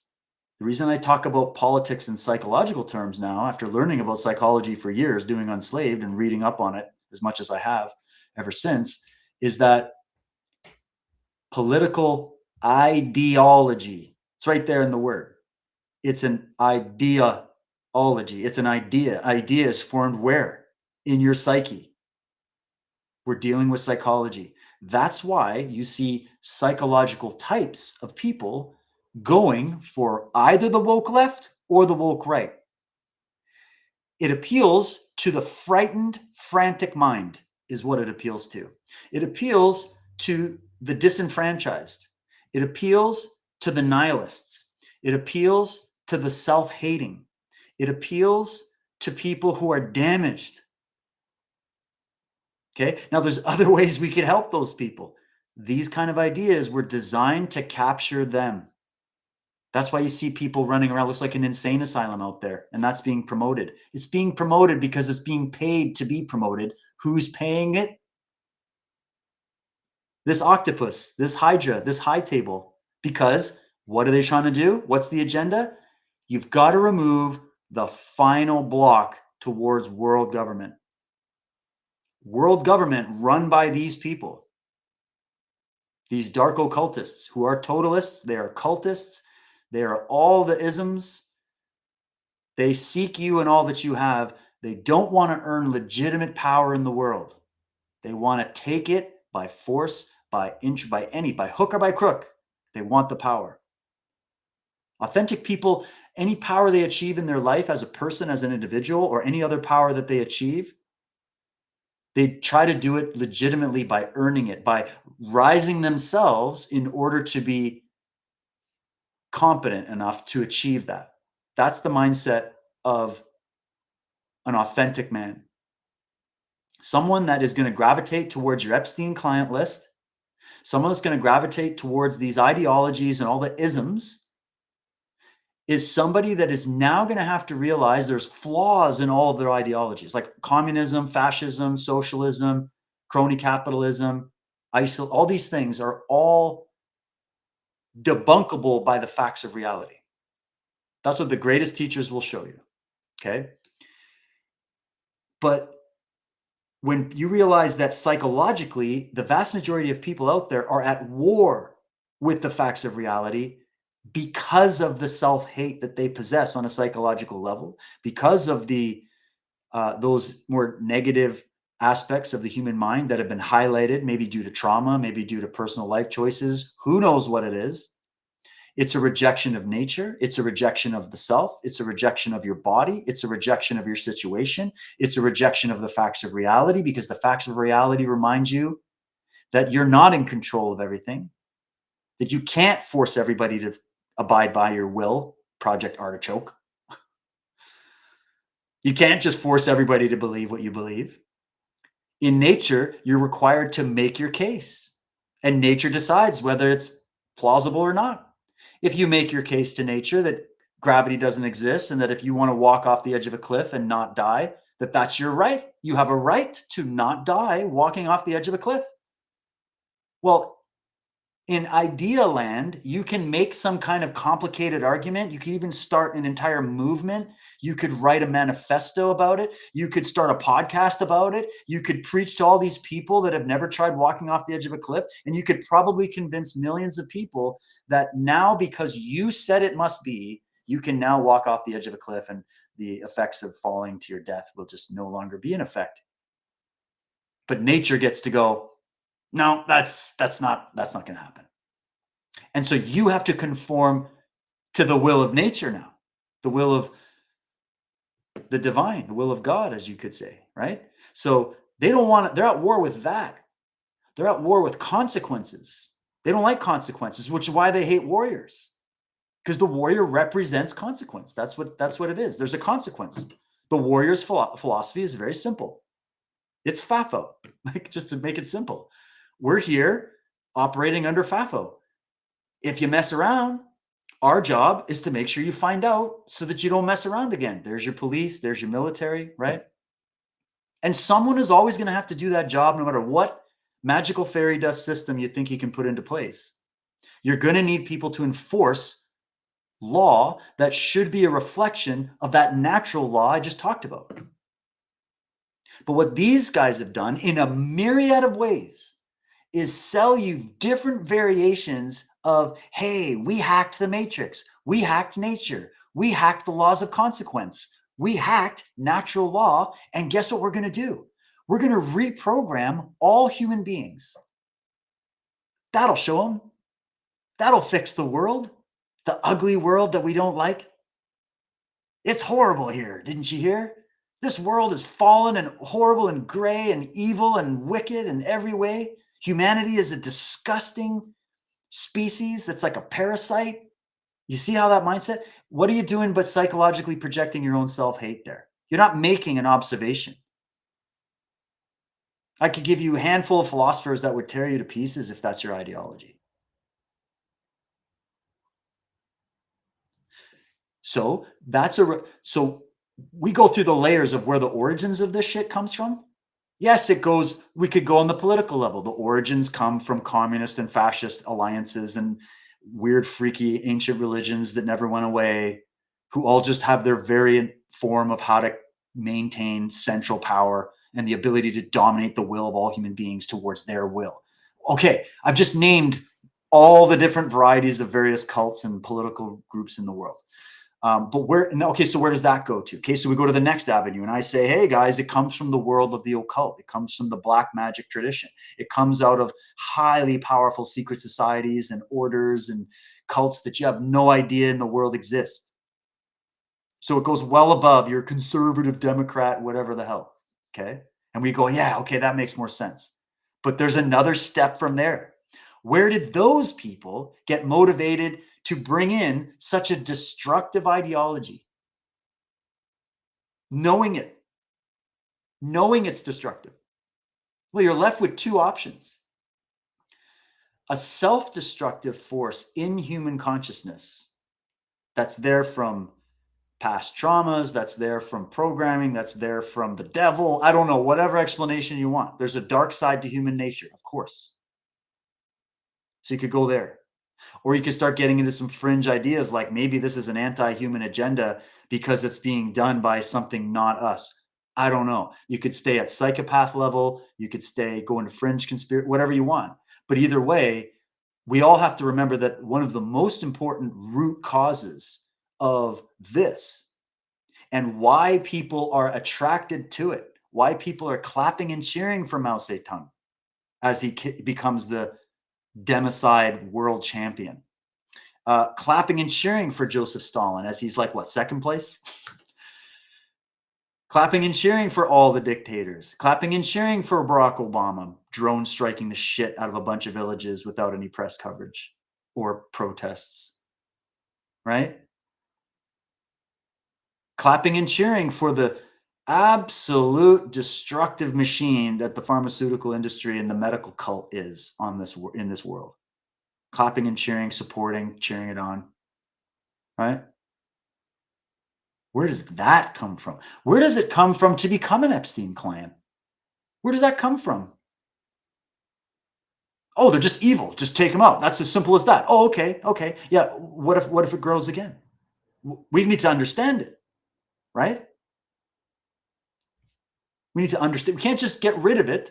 We got to understand it so that we can stop it in the future, or at least do something to mitigate it, something to slow it down a little bit, this pestilence. So it's just to point out that all these things have an origin, and you got to wonder what attracts Jacinda Ardern or a Justin Trudeau or any of these people to gravitate towards ideology. Well, they're just paid off. Okay, maybe they just want money. But what makes somebody sell out their entire country, their entire people to the enemy for money? There's got to be something vacant in that mind. There's got to be some hole in the heart of that person, or if that heart even is there. So this is why when you go through the layers of trying to explain the origin of where all this comes from, it's all going to come back down to ground zero, which is an infection in the human mind is where it starts. And when you now understand that those infected with that have mastered a way to spread the infection further through infiltrating legitimate, authentic movements to try to resist tyranny, evil, corruption, all that, because that's the other thing. They know how to make a good case for you. There's many points that Dugin's going to say. There's many points that you can read in the works of Joseph Stalin or Adolf Hitler or any of these people, or even Walter Applewhite or Charles Manson or Robert de Grimston or any of the guys in the Solar Temple or the Templars or the friggin' Comitia 300 or any of these people. Bill Gates and Klaus Schwab. I'm sure there's things they could all say to you. They'd be like, yeah, it's a good point, man.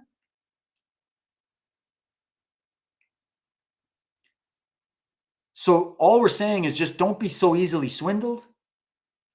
Fact check the hell out of everything, even what I'm saying. And don't just make it so easy for your mind to just be switched over to some ideology. Keep your guard up. We don't like warriors. What about the warriors at the gates of your own mind? If this is a mental war, if this is an information war, at least summon the warrior to defend your own mind. At least. You know? So, yeah, everybody hates a warrior until there's an enemy at the gate. Isn't that true? There's a time for war.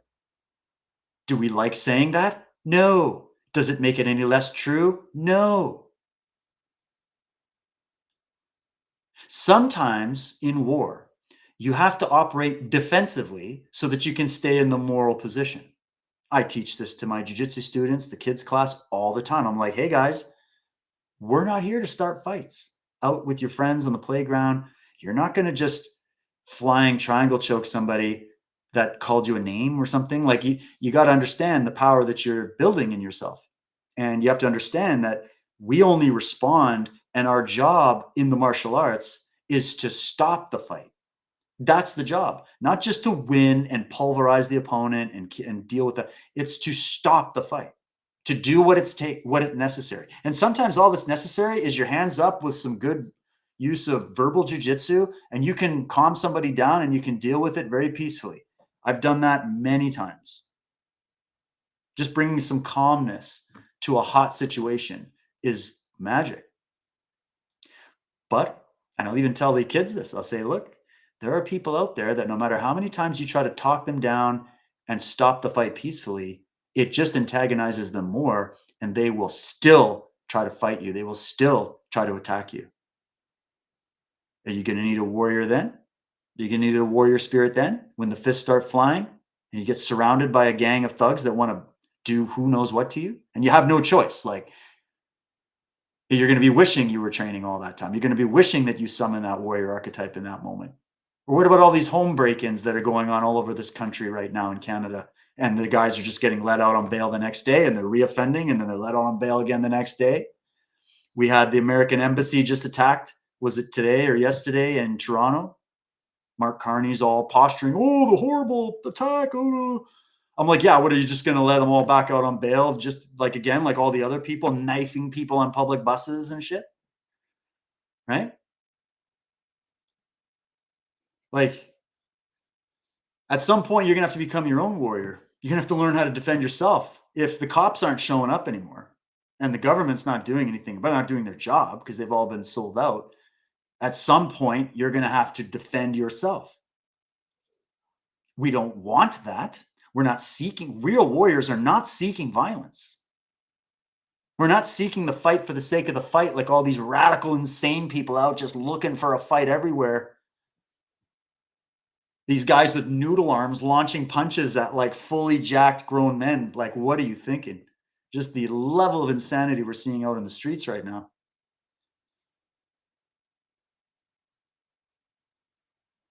The warrior, there's a function on this planet because of the condition of humanity. It's the human condition that produces the warrior. You can't even blame the deep state or the round tables or the forces of evil in the world. You can't just blame Russia. You can't blame China. This is part of a bigger thing. This is the human condition now. So I'm like, I get the peace talk. I want wars to end. They're gross. But what happens when they declare war on you? An eternal war on you. A war that doesn't end until you're gone and your descendants are gone. What do you do then? What do you do then? You can start lecturing everybody then about how war is evil and it's corrupt and it's Halliburton and it's military-industrial complex. Of course, all the mechanisms can get corrupted as well. Of course, the warrior class can become corrupted like any of them. Funny we don't like to talk about the priest class getting corrupted, though. That's always kind of held in sacred sanctimony. Hands off my religion, houses.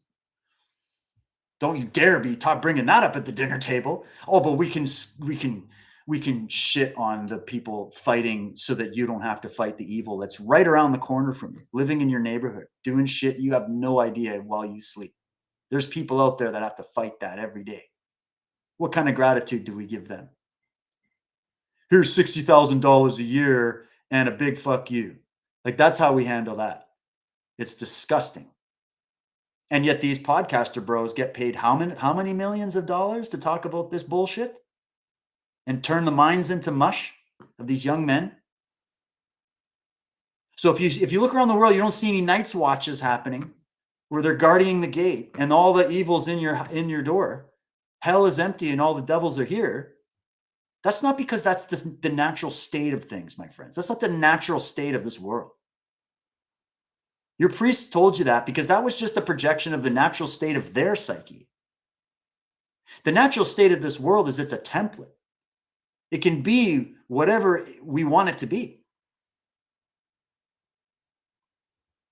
Now, I'm not talking about solipsism on some individual level that you get to live in your own pie in the sky universe while you're walking. I'm talking about there's solutions to these problems. If people are like, what made this world? I was listening to some friend of mine, like the minute you start talking about anything that sounds legitimate when it comes to how evil works, and they finally go, yeah, that's true. Well, what made the world so evil? Why is it so evil? And then they go for the low-hanging fruit. Oh, I guess it's just the devil that did it. It's like, no. The worm in the human mind, magnified exponentially, massaged by people that also had the worm in the human mind. The guardians left the gates. Gates left wide open. Nobody did anything to stop it. We were all anesthetized. We were all in trance formation, psychosis. We were all stuck in a prison of fear, so we didn't address the evil. Men have become women, women have become men. It's all flip-flop now, so nobody knows what's supposed to happen. Everybody's out of role. If you're in a military unit and the archers suddenly try to become the frontliners, and the frontliners try to become the archers, you're going to have a shit show and your enemy's going to run you over. So you just got to switch it all around and mess with the archetypes, the sacred archetypes, the mapping of human consciousness. See, it wasn't just the evil ones that mapped human consciousness. Let's remember this. It wasn't just the evil ones that mapped human consciousness and learned about human psychology. I feel like I don't point this out enough. It was also some of the great sages and truth warriors and people that were servants of humanity and servants of the truth and wanted to understand the trauma that destroyed the human mind and led to these evils. There are great thinkers and great humanitarians and great geniuses that have graced this earth and have spent their lives trying to understand what the intelligence cults and the freaky deaky cults were trying to understand for evil purposes. They wanted to find out how to manipulate you against your will. Well, there was other people on the other side of the coin. I think there were other positive secret societies in the world. Positive individuals working at the behest of higher power, divine power, whatever you want to call it, consciousness, light, that were saying, well, if the dark side is mapping out the human psychology, maybe we should take some notes also and see what we can use out of that knowledge base for healing and to build immunity in the mind so that we can not be so easily blinded by the light, by these dark forces. So if those people exist, there's no reason to be blackpilled. If I can prove to you that even one exists, you don't need to be blackpilled, because that means a force of light and goodness and awareness and consciousness and conscience and moral virtue and fortitude and all the virtues. That force was expressed through the human mind, and the choice was made by that individual who possessed that human mind to direct that calling into a work that led to them writing books, that led to them starting a movement, that led to them making a film, that led to them doing a positive podcast, that led to them even just taking one little action in their life to better the situation. If even one exists, you can't be living in this fallen world bullshit anymore. You can't be living in this black-pilled world anymore. You can't live in this multipolarity bullshit anymore. You can't live in this negative set of thinking anymore. You can't live in fear anymore. There's no right anymore to do that. But guess what? It's more than one. We've had people holding the light since the beginning. Just as the people fought for the dark, if you want to make it simple as that. And it isn't even as simple as just that. We try to make it simple when we talk about this. There's a lot of intricacy and nuance to that, of course. But when you understand this works at the level of the individual mind that there is also this thing called the collective mind, the collective unconscious, whatever, that there are forces at work that know how to weaponize the process, that obviously that force is not just going to pick one, they're not just going to pick all your favorite people to hate to infiltrate their camp and make them dance like puppets. They're going to go after the whole board. Like the mafia that wants to win the money off the football game or the boxing match isn't just going to put the money on the one guy or the one team. They're going to play both sides in order to make infinitely more money. That's just how criminal operations and manipulators work, who don't want to work legitimately. They're going to work on both sides.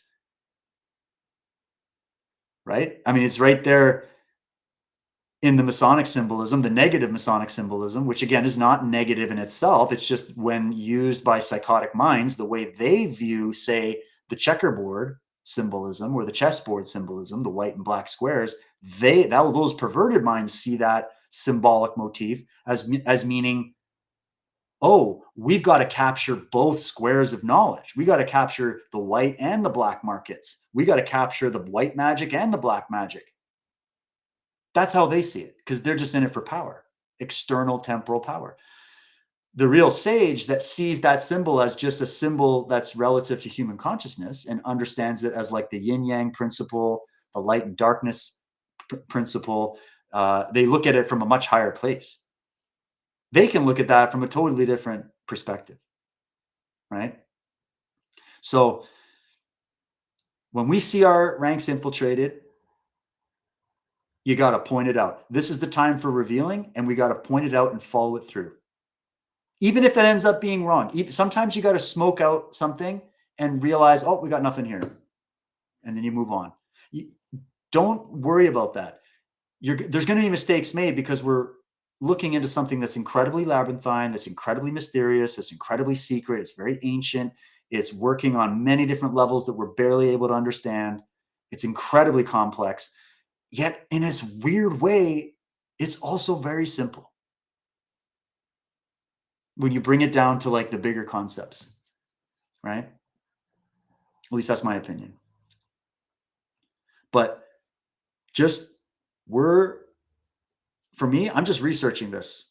I'm just looking at it. I'm comparing. I'm seeing what's going on.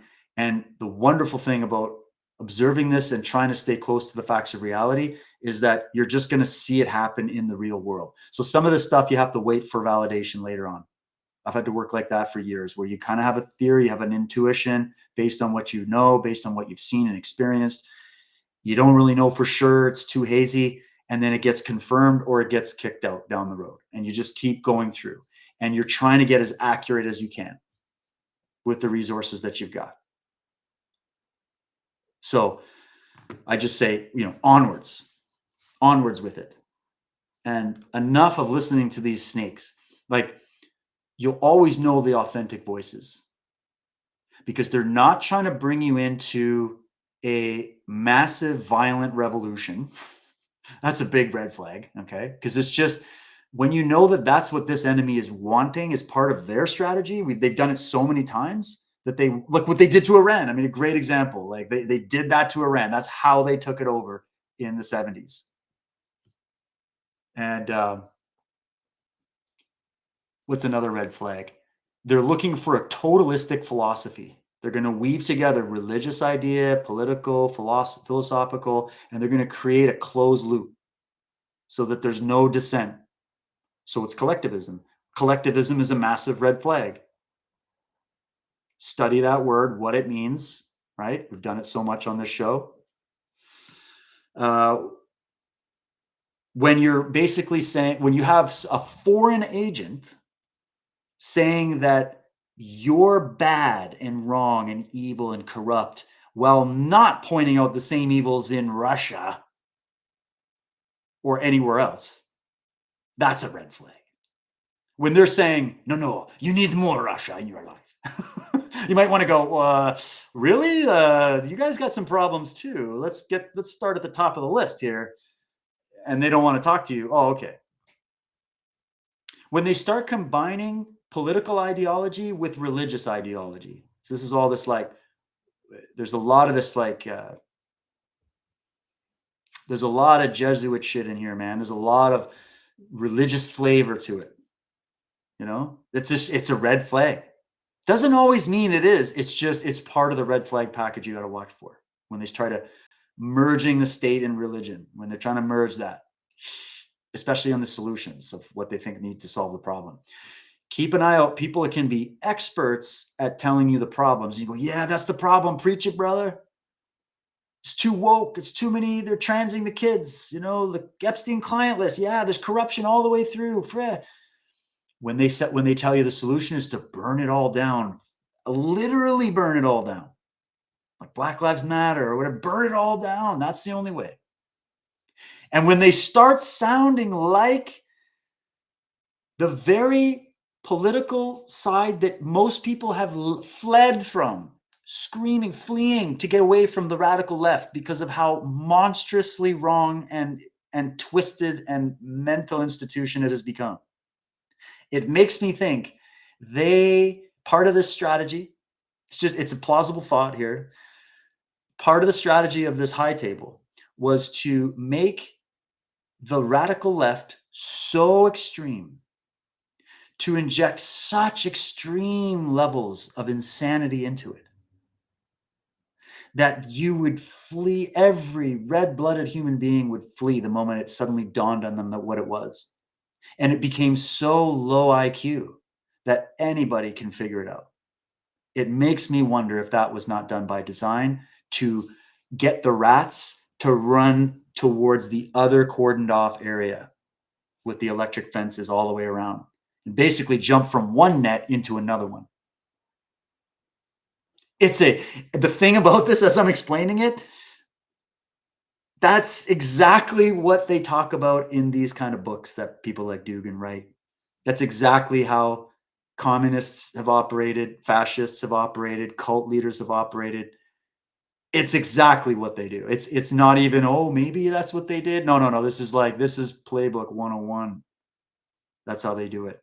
They funnel you, so because they know the time was ticking on those ideas, because they know the ideas and the premise of the modern radical left is completely foundational, missing a foundation. It's not. They're basically selling you. You go ahead and walk off the edge of the cliff. It's totally fine. In fact, who are you to be judging people that want to walk off the edge of the cliff? Like, when they got to that level of denial of reality, it's too obvious. So they know you're going to jump ship and you're going to run to what you know. You're going to run to your infiltrated churches. You're going to run to your infiltrated political parties on the other side. You're going to run to your infiltrated alternative media that was the alternative to the insanity of the mainstream media that's just so glaringly, obviously written by scriptwriters and propagandists. They're going to run out of there like your hair's on fire to the nearest exit, and the nearest exit was prepared for you to run into. That's what this is. Now, the good news is there's more than one exit. It's just that everybody followed the exit of the theater, of the grocery store, of the mall. They followed the exit that everybody else was running to. And they didn't think, oh, wow, maybe there's some other exits that would be a little better strategically. Maybe everybody's kind of running out into a further problem. Nobody stopped to think about it. But there are those other exits. And those other exits, it's interesting in this metaphor that often it's one, maybe two people running out of those other exits during an active shooter scenario or whatever, right? Which means you are the exit. That's what a Carl Jung would tell you. That's what a sage would tell you. That's what a philosopher would tell you. Like, that is the only real exit, is that mentally you're going to exit the propaganda from all sides. And that's going to take work on your part to figure out what's what in that regard. But it is a solo path, or you're on the path of the few. You might have some compadres with you who are awake enough and intelligent enough to see that there's fire burning outside of both of the exits. You don't want to go either way. So, and then the good news even further from that is there's a lot more people now figuring this out than I imagined would. I'm actually kind of impressed. So I'm actually very positive giving you guys this one today, because the good news is I'm already reading you plenty of online accounts and independent citizen journalists and whatnot that are figuring this out. They're writing Substacks on it. They're writing articles. They're doing videos on it. They're doing shows on it. They're trying to, because we're learning. We're wrapping our heads around it. People are, they're just like, yeah, there's something wrong. Something's off. What's going on? What's with the sudden turn of this? What's going on here? And in that questioning, we're starting to gain some more insight. So all I'm here to do is keep that going, keep that inquiry going. I've often said, like, when we talk about all these institutions that have been infiltrated by this enemy, that they should be policing themselves. You know, the church has got to police themselves and rinse out the vermin. The political parties need to police themselves and rinse out the vermin, and on we go. Well, the alternative truth, freedom community, whatever you want to call it, is clearly not a singular community. It's made up of individuals. It's made up of little camps and little warring factions now. So good news is you don't have to be part of a package deal. You don't have to be part of some tribe. You don't have to be part of some cool kids group and sit at their lunch table just to get popular, just to get clicks. You don't have to live on that level. You can surpass that, and you can now do your own thinking, do your own investigation, your own research, and then, you know, learn from many minds, learn from many teachers, and keep your mind open. Just not so open that your mind completely falls out of your head, right? So it's kind of a razor's edge we walk doing this, but it's worth it, because what's at stake is everything you know is at stake. Everything we take for granted is at stake. Every freedom you've enjoyed living this age that you have, if you live in the West, is at stake. The world that this adversary wants to bring in is an anti-human, anti-freedom, anti-individual, anti-God, anti-goodness world. Okay? And it's built by people who do not possess those things within themselves, which is why they're trying to force the world into that mode. That's who you're dealing with. That's why you got to look at this psychologically, not just political affiliation. I've learned a lot from people on the left who I agree with on certain points, as well as people on the right, as well as people that don't participate in politics. I've learned from many people great truths. So don't let that surface level get in your way. Get to the core, get to the root, and you'll know them by their fruits. You'll know them by their rhetoric. You'll know them by the solutions they give you. You'll know them by what level of despair they're in all the time, what level of chaos their minds are in. There's many telltale signs. That's why I've done so much work to give you a lot of the reporting coming from people who have exited cults. That's the greatest wake-up call you can ever get, is people who have left cults that write about it. I've read a few of them in my presentations, you know, people who were formerly in the Raelians cult or the Jim Jones, or did anybody survive the Jim Jones cult? People who have exited these cults, who write about what was it that led them in, what was the rhetoric that convinced them the most, how did they start to see through the fog? Cult survivors. Or another good group of people to start getting insight from is people who've survived dictatorship, real tyranny, real political tyranny. We talk about it a lot.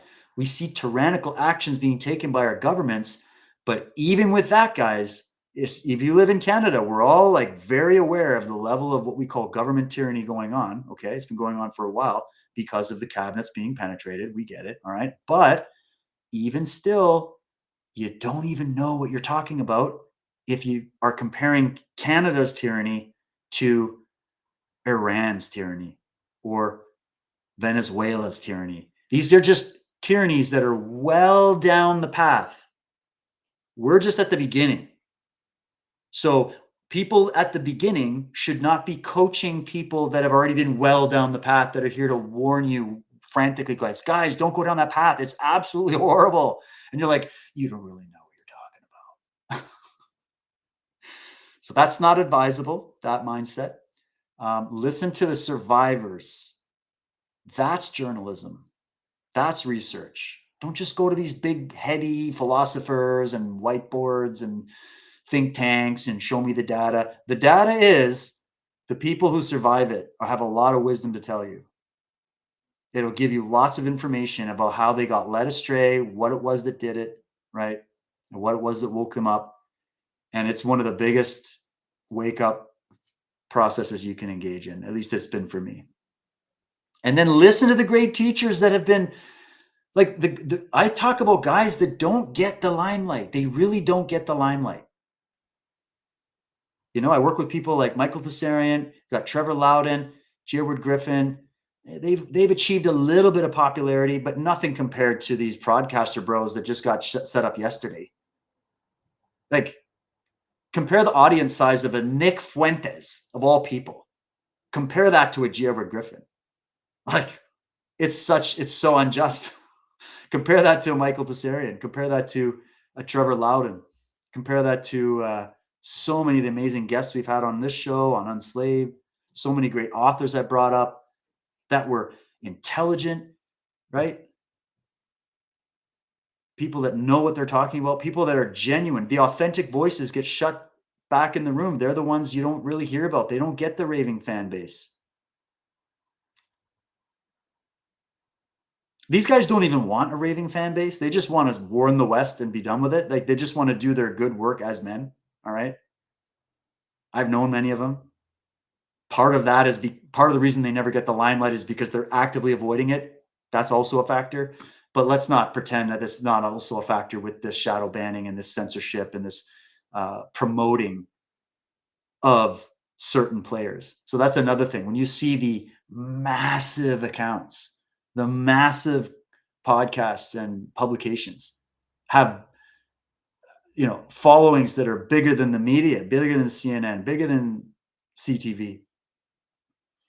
You just got to start asking questions when they all start singing from the same song sheet. Like, it's pretty obvious. And then instead, reject the popular kids table and go to the quiet table in the back with the goth kid who probably knows more shit about politics and philosophy than you can ever imagine, and maybe hear what they got to say. Right? That's how I look at it. I mean, you should listen to everybody. I'm not saying everybody that's popular is bad. Doesn't mean that. It just means in this world, in this landscape, in this particular war right now, you better bet a lot of these people are getting that Russian money and that Islamic Brotherhood money and that communist money and that Epstein client list money. Pick your faction. It's all the same. So there you go, guys. I'm going to wrap it there. I've got to run. I've got some obligations this evening, but I just wanted to drop that on you and just go watch that Trevor Loudon interview we did in 2018 on Unslaved. I linked it for you. Go watch the recent 30-minute one. I was actually incorrect. It wasn't from a few days ago that he did it. It was from 2024, which I actually think makes it even better that he was already onto this before now that everybody's onto it. Like, the Alexander Dugin thing is kind of popular right now because we're just figuring it out. Well, go listen to the guy that warned you about it in 2024 and 2018. Go check out the recent series we've been doing on Unslaved if you want to get into the deep roots of psychology and how it's been weaponized and how it's known and what collectivism is and the consensus trance. We've been doing a great series on it. Be sure to check out my Substack. I do a weekly show with my wife on Fridays. It's free for everybody to watch, and then I just put the archive behind the paywall. And I've got a lot of great stuff over there as well for you to study if you want to dive deeper into it. And I'll do some more shows here on it for you. So send me your questions, and we'll get into it further. Follow me on X at Truth Warrior Dad, and we'll talk again real soon. Stay frosty, my friends. Stay free. Keep your mind free, and don't fall for these charlatans. Have a good one. Cheers.